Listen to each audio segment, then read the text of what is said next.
man. Y'all kids in my room, man. I told y'all I gotta get up early. I gotta get up early. Hey, y'all come get these kids, man.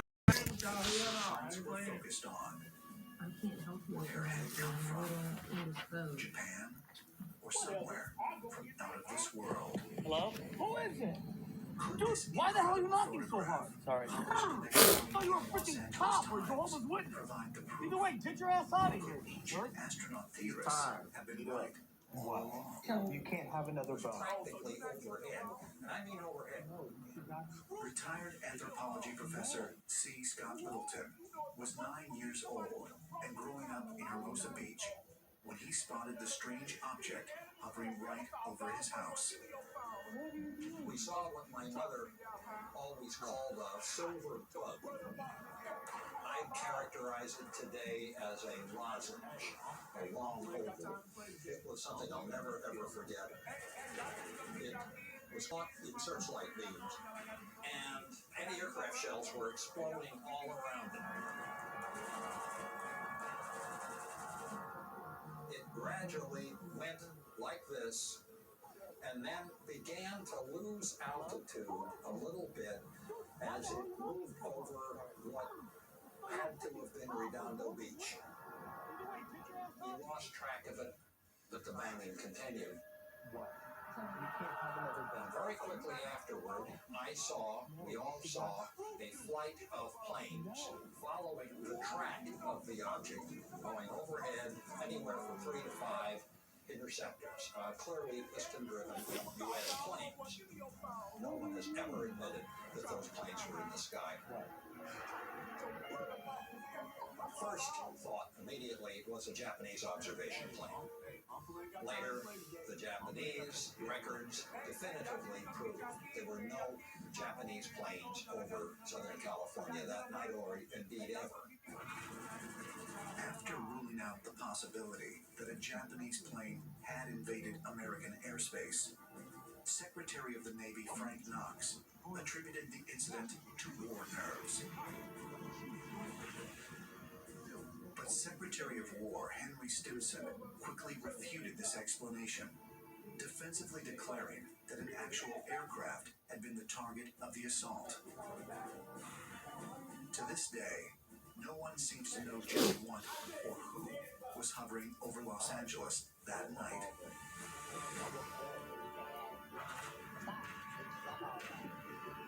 Some claim that the Los Angeles air raid was nothing more than an elaborate training exercise, a show put on by the military to keep citizens on the ready in case of a real attack.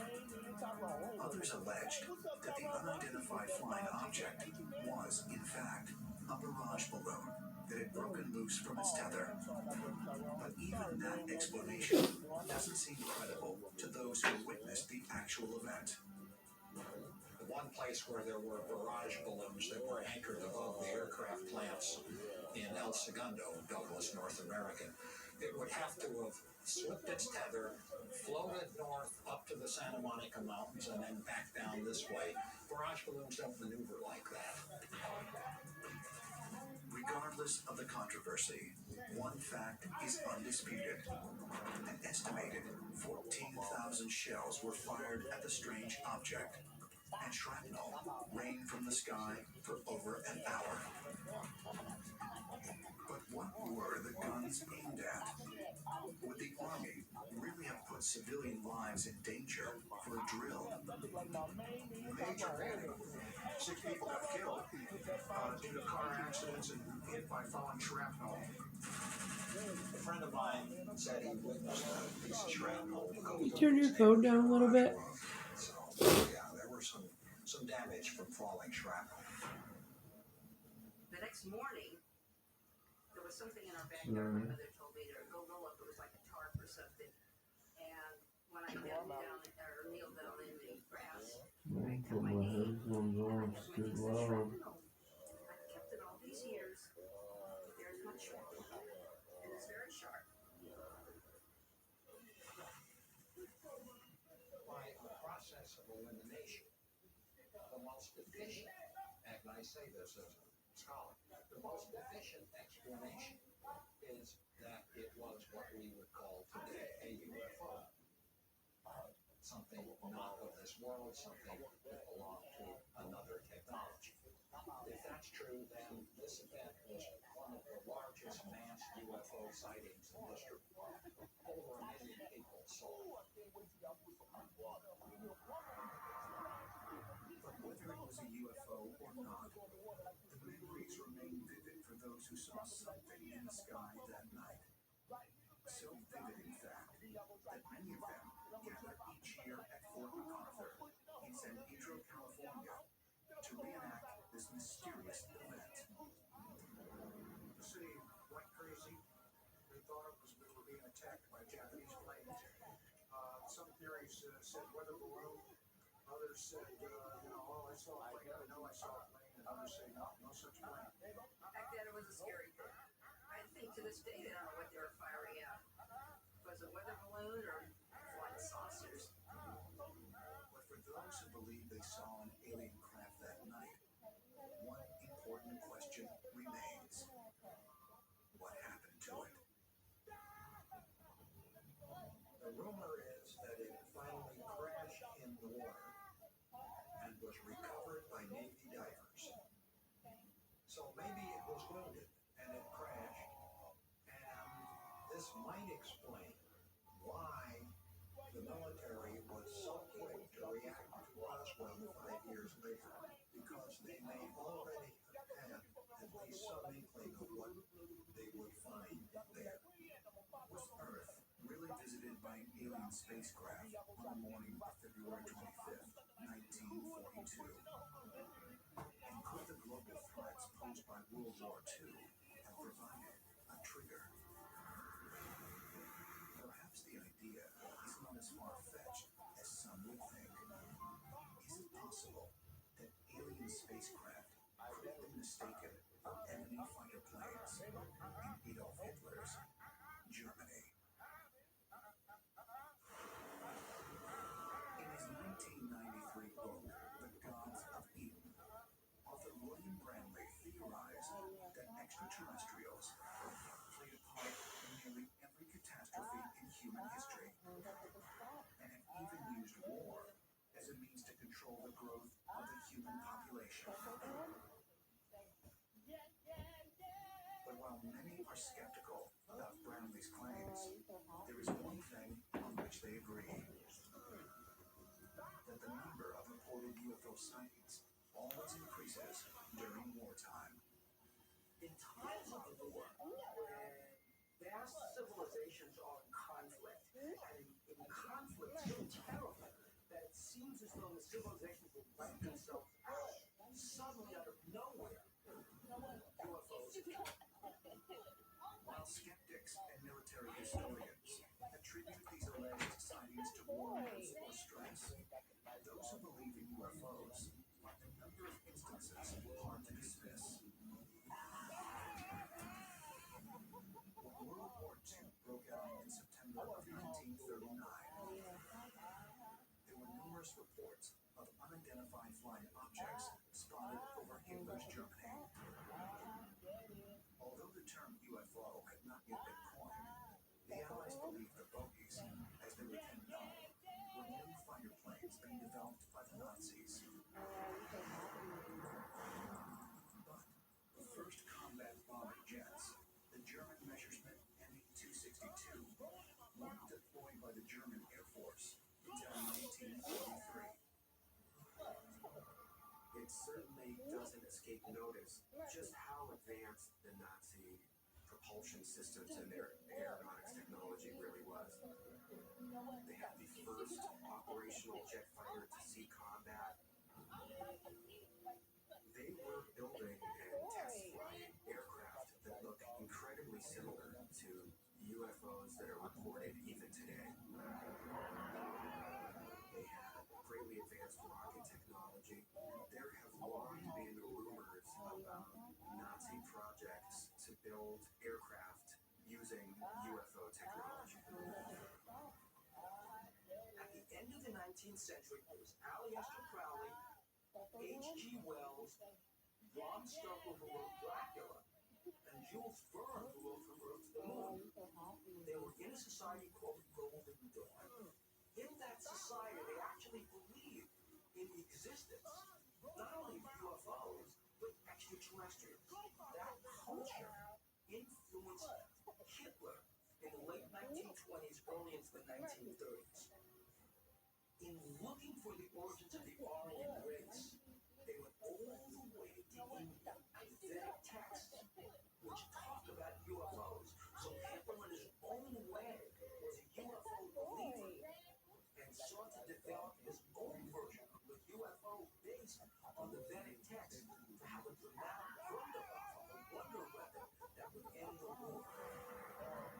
Although the Nazis never developed the so-called wonder weapon, reports of strange flying machines in German airspace continued throughout the war.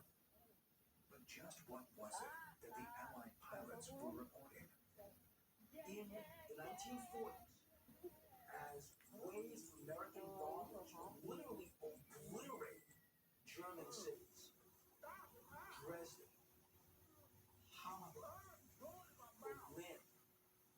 In these raids, American fighter pilots saw these balls of light coming at their planes. They didn't know what they were. They thought they were German secret weapons at first, so they called them Foo Fighters. The word "feu" in French is fire, and these were balls of fire coming out. So, instead of Foo Fighters, they were Foo Fighters. They were seen in large numbers over Germany and over Western Europe, where they were described variously as structured craft or simply balls of light. It was so important at the time that the military began to notice it, and they began to investigate these things. There are hundreds of cases. None seemed to be very harmful to planes, but they were all over the place.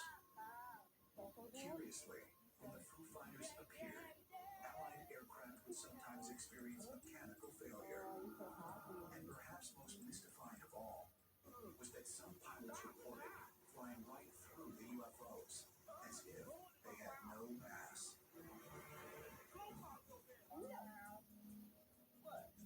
It was never discovered what the Foo Fighters were or where they came from.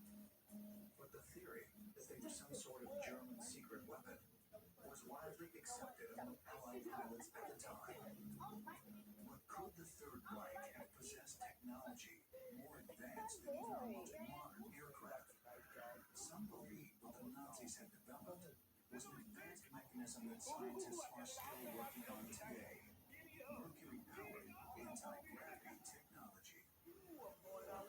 This involves Mercury being in a closed system, like a glass ball. Once that Mercury becomes spinning in a gyroscopic manner within the closed system, that creates a lift. Electrified lift, it's also a very bright light. And in fact, many UFOs are described as exactly that. Towards the end of World War II, the Germans started producing massive amounts of mercury. And in fact, a number of the U-boats that were later sunk, one was sunk near Singapore, another in Norway, only a few years ago, they actually found it, and its entire cargo was mercury. What the few historians have actually written about Foo Fighters, which is still apparently a secret today, is that they were a kind of mercury plasma ball, and the purpose of the Foo Fighters was to make a highly pulsed magnetic charge and field around the bombers, which would then cut out the engines and interfere with the electrical systems in the planes. Could Foo Fighters really have been based on extraterrestrial technology? If so, where did the Germans get it? UFO theorists point to the discovery of a flying saucer that allegedly crashed in the Black Forest near Freiburg, Germany in 1936. Some believe German scientists repaired the craft to test its energy and propulsion systems, and through reverse engineering were able to replicate some of these so-called alien technologies. Did the Nazis take this craft, and was there some sort of a pad that happened there? Did the Nazis, did they retrieve bodies? It's hard to pin down there's always been that theory that they had a captured craft and that they were reverse engineering it. It's very possible. They were truly way more advanced than any culture at the time. Thank God for the American know-how, because we were combating them with our own kind of knowledge and technology as well. After World War II, there was an exercise mounted by the Americans called Operation Paperclip. The Allies had been confronted with all this amazing technology from Germany. Jet engines, airplanes, the rocket engine airplanes, all these amazing devices. To give you an example of some of the material that was collected by Operation Paperclip, right at the end of the war, von Braun and his team had begun designing multi-stage rockets capable of reaching the United States. They also had plans for a space station, classic circular sci-fi space station, and on this they had a huge sunlight collector and mirror that was designed to focus sunlight down on the Earth as a kind of death ray. There were all these wild ideas coming out of that team that turned it into a very valuable coup for the United States. Ultimately, it was von Braun who built the Saturn V rocket that took people to the moon.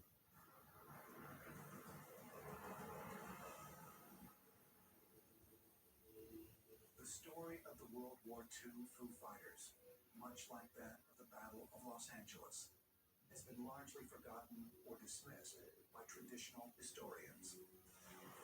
But an event that happened just 2 years after the war had even the skeptics wondering, what if aliens really did exist?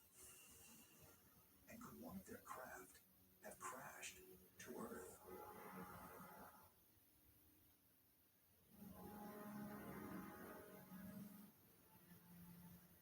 Mainstream archaeologists have long rejected the notion that extraterrestrial beings had a hand in creating the pyramids of Egypt.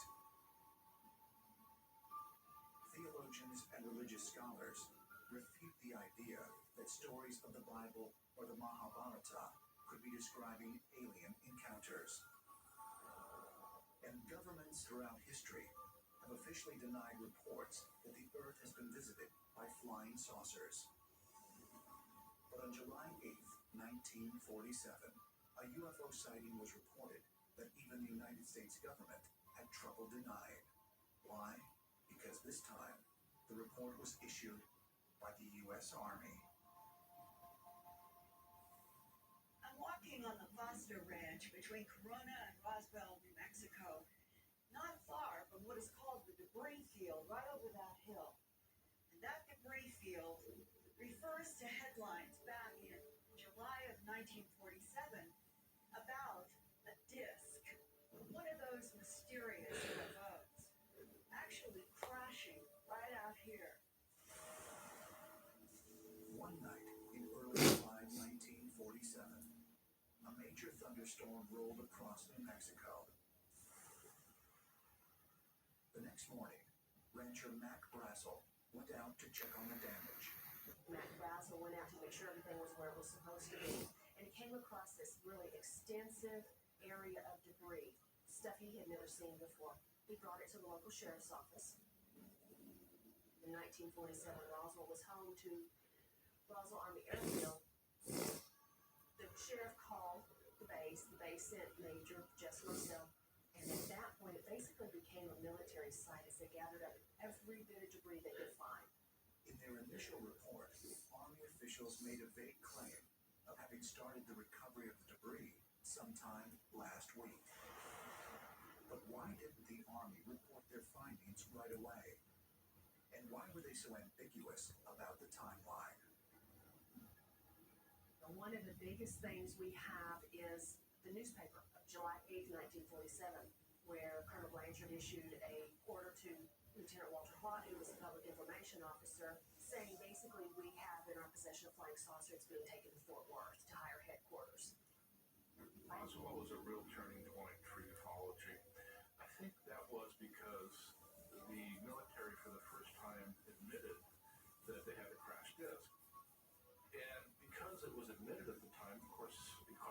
sensation. Then July 9th, General Ramey issued a press release saying, no, it was a weather balloon. And that started the best documented UFO cover-up ever. Army officials referred to the debris as being part of a flying disc. Internal memos even referenced the crash site as having victims. So why, less than 24 hours later, did they suddenly decide that what they retrieved was nothing more than a weather balloon? Although Blanchard and Ramey studied the revised story, Lieutenant Haught stood by the contents of his initial report his entire life. And those who believe him think modern technology may have recently produced the irrefutable evidence they have been looking for. When Major Marcel took the debris to Fort Worth and General Ramey spread it out to give his press conference that it was a weather balloon, there was a picture taken, and in his hand is a piece of paper. It's a very little piece of paper. I mean, and this has been blown up, and it is a memo. There's a leading researcher in the field who is pulling the words out of this, and they include things like team at Fort Worth, forwarded victims of the rat, pod or pan. And so every year that the technology improves, General Ramey may be the one to follow. Bob Wood, a researcher in UFOs, had received leaked documents in 1996 and shared them with me and a few others. This document called the Interplanetary Phenomenon Unit, with a War Department stamp dated July 22nd, 1947,